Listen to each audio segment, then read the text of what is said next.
Lump sum 25 lakh something लगेगा। 25 लाख रुपए आएगा कहाँ से? यहाँ बरौली के जनता भूमि पे यज्ञ करना और कराना यह हमारे बस की क्या बात है। भगवान ने हो सकता है कि उनके पहले लोग हैं 1 साल कमाएंगे तो 10 साल बैठ के खाएंगे। नहीं, मेला वाले ले थोड़ी। हाँ, जो लाएगा लो 2 साल तो नहीं बैठ के खाएगा। यात्रा निकले 21 मई से लेकर के 29 मई तक यह यज्ञ चलेगा। कार सुधार करिएगा साथियों।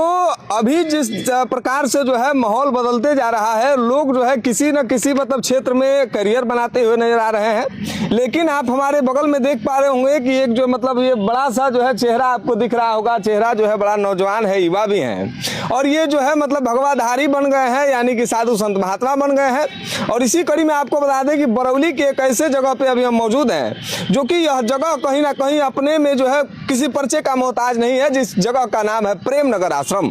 और प्रेम नगर के पावन भूमि पर जो है मनोकामना पूर्ण श्री 108 श्री लक्ष्मी नारायण महायज्ञ का आयोजन होने जा रहा है। फोटो विजुअल में आप देख पा रहे होंगे कि किस प्रकार से जो है यज्ञशाला की जो है तैयारी मतलब यहाँ के जो भी वर्कर हैं कर रहे हैं। और बाकी बातें जो है हम यहाँ पे जो भी आचार्य हैं, जो भी विद्वान पंडित हैं, जो इस यज्ञ में सम्मिलित लोग हैं, इन लोगों से हम जानने का प्रयास करेंगे कि आखिर यह यज्ञ जो है यहाँ क्यों हो रहा है और ये लोग जो है आखिर बरौली की धरती को ही मतलब इन्होंने क्यों चुना है। बहुत बहुत स्वागत है। जय श्री सीताराम। जय सीताराम। आप सबके दर्शकों को बहुत बहुत मंगल कामना, आपको भी शुभकामना।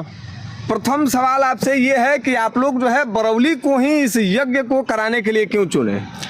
ये तो मेरे अंदर सामर्थ्य नहीं है कि मैं बरौली में या अन्यत्र कहीं भी ध्वजारोपण करूं या यज्ञ कराऊं या भूमि साक्षात यहाँ कहा जाए तो यह इस मंदिर के अंदर, आश्रम के अंदर हमारे पूज्य संत जिनका विशेष रूप से सभी लोग जिनके विद्वता से, उनके आधुनिकता, उनके आध्यात्मिकता से सभी लोग संतुष्ट हुए, ऐसे संत स्वामी आत्मानंद परमहंस जी महाराज, टुकर बाबा, ऐसे संतों की यह त्याग की तपस्थली, सिद्धस्थली, साधना की भूमि है। इस भूमि पे यज्ञ करना और कराना यह हमारे बस की क्या बात है। भगवान ने हो सकता है कि उनके यह संतों की प्रेरणा हुई, गुरुदेव भगवान की प्रेरणा हुई, भगवान लक्ष्मी नारायण भगवान की प्रेरणा हुई और हम सब आकर के इस बरौली की धरती पे बरौली वासियों के साथ मिलजुल करके इस यज्ञ का आयोजन कर दिए। हमारे अंदर तो इतना सामर्थ्य नहीं है। यात्रा का दिन लगे हाथ बता दीजिए।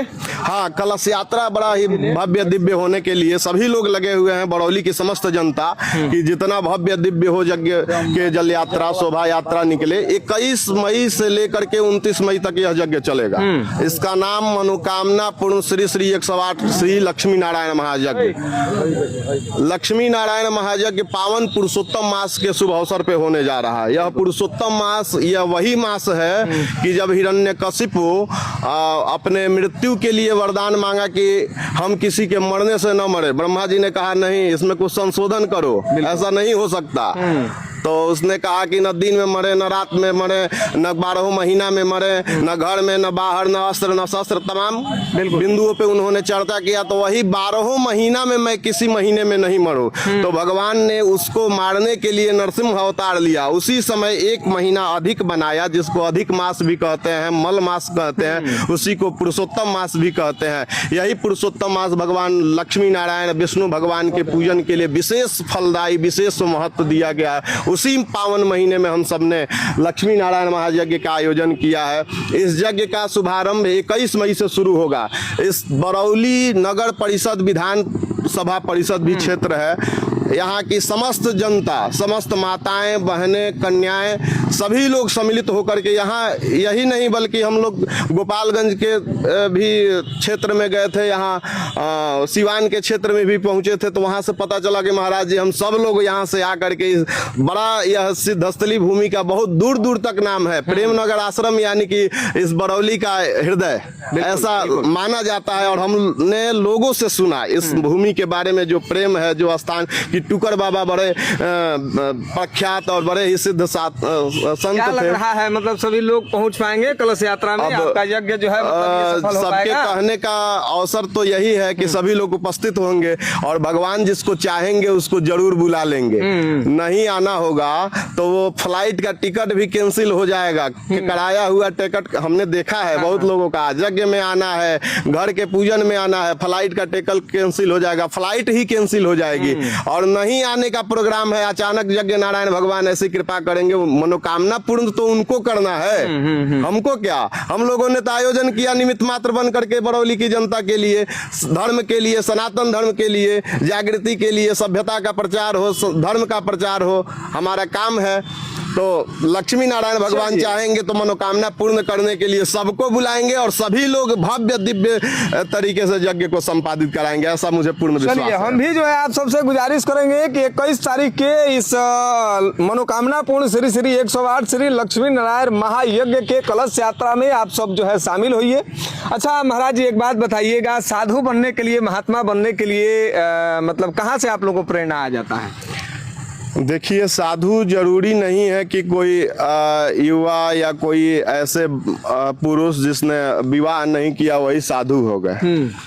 साधु वह है जो जिसके अंदर गुण और अवगुण दोनों है, लेकिन उसके अवगुण को छोड़ करके उसके गुण को ग्रहण करे, जो भगवान की भक्ति भी करे और सत्कर्म करे और दुष्कर्म या गलत कर्म के मार्ग में न जाए जितना हो सके। तो ये भी भगवान के कृपा से ही संभव है। आप क्यों जो है मतलब साधु बन गए, महात्मा बन गए? भगवान गुरुदेव भगवान की कृपा और भगवान की कृपा। अभी तक तो भगवान के कृपा से मेरा कोई विवाह शादी इत्यादि नहीं हुआ है और संजोग से, दैव योग से मैं ब्राह्मण कुल का बालक भी हूँ। तो इस नाते अयोध्या जी पूज्य गुरुदेव श्री श्री 108 श्री ब्रह्मलीन संत कन्हैया दास जी महाराज, हमारे गुरुदेव भगवान जो अयोध्या संत समिति के अध्यक्ष थे, और उनकी गरिमा और दिव्यता का इस बालक के मुंह में, वाणी में इतना सामर्थ्य नहीं है जो उनकी प्रशंसा कर पाऊं। बस उनका आशीर्वाद कहें या ठाकुर जी का कृपा। अच्छा, गृहस्थ जीवन में रह करके लोग जो है साधु बन सकते हैं? बिल्कुल बन सकते हैं। हाँ। तुलसीदास जी जिन्होंने रामायण की रचना की, रामचरितमानस की रचना किया है, गृहस्थ ही थे। वशिष्ठ जी की प्रशंसा हम सब लोग सुनते हैं, वशिष्ठ जी भी गृहस्थ थे। सभी लोग गृहस्थ हैं। जरूरी नहीं है कि जो शादी नहीं किए वही संत हैं। संत होने के लिए आपके अंदर संतत्व आ जाए, सबके अंदर परोपकार पुण्याय।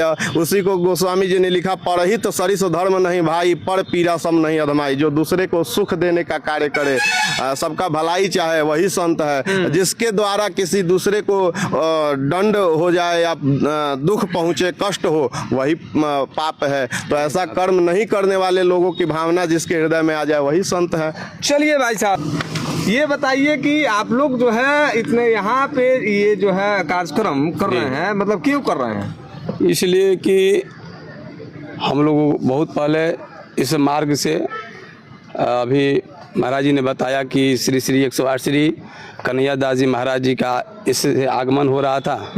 आगमन होने के बाद इसी जगह पर जो आप देख रहे हैं, इस पेड़ को वहीं पर खड़े हो गए और खड़े होने के बाद हमको बुलाए, बोले कि अभिमन्यु जी यहाँ पर इस जो ये धरती है यहाँ पर यज्ञ होना चाहिए, क्योंकि यह तपोभूमि है और सिद्ध पुरुष का यह स्थान है। यह जगह जो है बड़ा अच्छा है, यहाँ आप लोग यज्ञ करो। तो वही लेकर हम लोगों ने मन में अपना संकल्प किया। कुछ दिव्य शक्ति से हाँ, मतलब जी, ये तो दिव्य शक्ति है। हाँ। क्योंकि जिस तरह यह यज्ञ हो रहा है, कहना नहीं चाहिए लेकिन कहने का अवसर मिला है। कई प्रकार की कठिनाइयों को हम लोगों ने झेला है जी, इस बरौली के धरती पर जी। तो जीवन में जब इंसान जन्म लेता है तभी रोने लगता है। हाँ, तभी रोने तो हर काम हाँ, मैंने कठिनाइयाँ जो है, हम लोग की कठिनाइयाँ जो है कि यहाँ यज्ञ जो हो रहा है, देखिए यह भगवान की कृपा है। हाँ। अगर भगवान की कृपा नहीं होती तो आज यहाँ जो आप देख रहे हैं यज्ञशाला या यज्ञ होने का जो हम लोग संकल्पित किए हैं, नहीं होता। अच्छा, एक बात बताइए, इस यज्ञ में जो है कितना पैसा लगभग इन्वेस्ट हो रहा है? लमसम 25 लाख समथिंग लगेगा। 25 लाख रुपए आएगा कहाँ से? यहाँ बरौली के जनता के माध्यम से आएगा जी। सभी की विश्वास है? हाँ, पूर्ण भरोसा है कि पूरे बरौली के धरती से जितने भी ये धर्म में सनातनी हैं, उन पर पूर्ण विश्वास है। जो भगवान के यज्ञ, भगवान के प्रति पूर्ण भरोसा रखते हैं, आप भक्ति भाव रखते हैं, जरूर वो लोग अपने आके यहाँ चंदा दे जाएंगे जी। एक बात बताइए, आलोक जी इधर हैं, इधर आइए। अशोक जी, अशोक जी, ये बताइए कि आप लोग जो है मतलब ये तो बाहर के साधु संत महात्मा है, आप लोग कैसे सहयोग कर रहे हैं इनको? हम लोग तो इतना अच्छा सहयोग कर रहे हैं कि ये इतना भव्य जग हो कि लोग देखे और कहे कि हाँ एक जग आश्रम पर प्रेम नगर आश्रम पर हुआ था, उस तरह हम लोग लगे हुए हैं और बहुत अच्छे से होने वाला है। बहुत अच्छा, बहुत सफल होगा, देखिएगा। पक्का पक्का एकदम सभी जगह पूरा से विश्वास, चंदा सभी वंदा जगह से मिल रहा है, सब लोगों का आशीर्वाद मिल रहा है, फुल सहयोग है। बहुत बहुत अच्छा। देखिए ना, पंडाल 5 तला बनने जा रहा है। अच्छा, ऐसा पंडाल इधर देखे हैं? मेला लगेगा बढ़िया। पूरा एकदम जबरदस्त। हाँ एकदम मेला लगेगा। वाले लोग तो कमा के राजा हो जाएंगे। पूरा पूरा एकदम लगेगा। ऐसा जगह है, ऐसा प्लेस है कि जो जगह है यही देखने से कितना अच्छा लगता है। हाँ। देखिएगा वही बहुत यानी अच्छा जगह से जो मेला वाले लोग हैं 1 साल कमाएंगे तो 10 साल बैठ के खाएंगे। नहीं, मेला वाले थोड़ी। हाँ, जो लाएगा लो 2 साल तो नहीं बैठ के खाएगा। फिर अपना तो करना पड़ेगा उसको। 2 साल थोड़ी है बैठ के अच्छा, एक खाएगा। बात बताइए, जिस हम मतलब सुने हैं कि जहाँ यज्ञ होता है उस दूर दूर तक जो है वहाँ का धुआं जाता है तो जगह जो पवित्र हो जाता है। जी सत्य है। यज्ञ जो होता है, यज्ञ करने से जो हम लोग आहुति देते हैं, आहुति जो है वह आहुति जाके भगवान को प्राप्त होता है और वह आकाश में जाता है। आकाश में जाके बारिश होता है और बारिश होने के बाद अन्न का उत्पादन होता है। तो इसी यज्ञ से सृष्टि का जो है पालन होता है। जी एक बात महाराज जी ये बताइएगा, जैसे प्रेम नगर आश्रम जाना जाता है कि एक तरफ जहां आपका यज्ञशाला बन रहा है, इसके जस्ट अपोजिट में लोग जो है मतलब जो लोग मतलब डेट कर जाते हैं, मुर्दों का जो है लाश जलाया जाता है। तो बीच में अगर यहाँ आपका यज्ञशाला है, यहाँ से जो है आपका आहुति का धुआं निकल रहा है, उधर जो है शरीर जल रहा है उसका धुआं निकल रहा है। जी, तो वो धुआं और यह धुआं दोनों में अंतर है। हाँ जी, यह ऐसी धुआं है कि मृत्यु हो जाने के बाद उसके अंदर ये जो धुआं उठेगी उसके अंदर जाएगा तो उसको मोक्ष की प्राप्ति होगी। जी हाँ, भागवत में भी लिखा हुआ, ये एकदम सत्य है। भागवत में लिखा हुआ है कि मरे हुए को भी मोक्ष की, जिस जल गए हैं, मर गए हैं, बहुत सालों तक मर गए हैं, 1 साल नहीं, बहुत यहाँ से अनंत समय से यहाँ जलाया जा रहा है। यज्ञ के बीच में जिनका अगर मतलब शरीर यहाँ पे जलेगा वो लोग तो बहुत भाग्यशाली होंगे। जी, बहुत सौभाग्यशाली हैं कि उनके इस धरती पर यज्ञ हो रहा है और यज्ञ के माध्यम से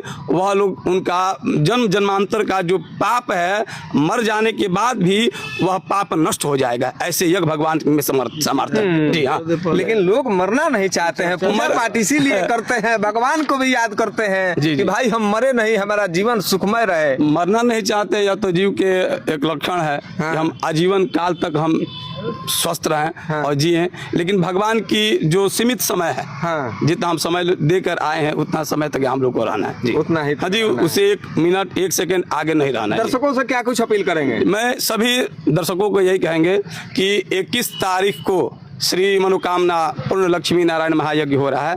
आप सभी लोग सादर आमंत्रित हैं। इस यज्ञ में तन मन धन देकर इस यज्ञ को आप लोग सफल बनावें। यह आपके धरती का यज्ञ है। सभी लोग, हाँ, जितने भी आपके चैनल के माध्यम से देख रहे हैं, सभी लोग, आप लोग 9 दिनों तक इस यज्ञ में आवें और पुण्य के भागी बने, क्योंकि पता नहीं पुनः यह अवसर प्राप्त होगा या नहीं होगा, यह कोई नहीं जानता। ये क्योंकि शरीर है क्षणभंगु है, क्षण में क्या होगा ये कोई नहीं जानता। इसलिए थोड़ा सा समय, 9 दिन का समय मिला है, 9 दिनों में आप सभी लोग आकर पुण्य के भागी बने और जितना भी आप लोग को हो सके तन मन धन से सहयोग करके इस यज्ञ को आप लोग सफल बनाएंगे। चलिए भाई साहब, हम भी जो है वीडियो को समाप्त करेंगे और बताएंगे और आप लोगों को दिखाएंगे कि देख सकते हैं कि 5 साला जो है एकदम ये जो है यज्ञशाला बन करके तैयार हो गया है और यहाँ पे श्री 108 श्री मनोकामना पूर्ण लक्ष्मी नारायण महायज्ञ होने जा रहा है, जिसमें आप सबसे हम भी गुजारिश करेंगे कि 21 तारीख को इसका कलश यात्रा है और इस कलश यात्रा में आप सब पहुँच करके कलश यात्रा में मतलब आप लोग जो है सहयोग करिए, कलश यात्रा का हिस्सा बनिए, भगवान का आशीर्वाद प्राप्त करिए। वैसे में कहा जाता है कि हम लोग जो है घर पे पूजा पाठ करते रहते हैं और किसी भी ब्राह्मण को बुला करके जब घर में कलेश हो जाता है, दुख दर्द ज्यादा हो जाता है, तब जो है हम लोग कथा प्रवचन कराते हैं, कथा करवाते हैं ताकि जो है घर में सुख शांति आए। लेकिन आपके क्षेत्र में, बरौली क्षेत्र में जो है यह जो है मनोकामना पूर्ण श्री 108 श्री लक्ष्मी नारायण महायज्ञ हो रहा है और अपने आप में यह जो है यज्ञ बहुत बड़ा यज्ञ है। इस यज्ञ का हिस्सा बनिए, भगवान का आशीर्वाद प्राप्त करिए। वैसे में इस वीडियो को लेकर के और साधु संत महात्माओं को बातचीत को लेकर के आप लोग क्या कुछ सोच रहे हैं, वीडियो के कमेंट सेक्शन में बताइएगा। मिलेंगे अगले वीडियो में, तब तक के लिए बहुत बहुत धन्यवाद।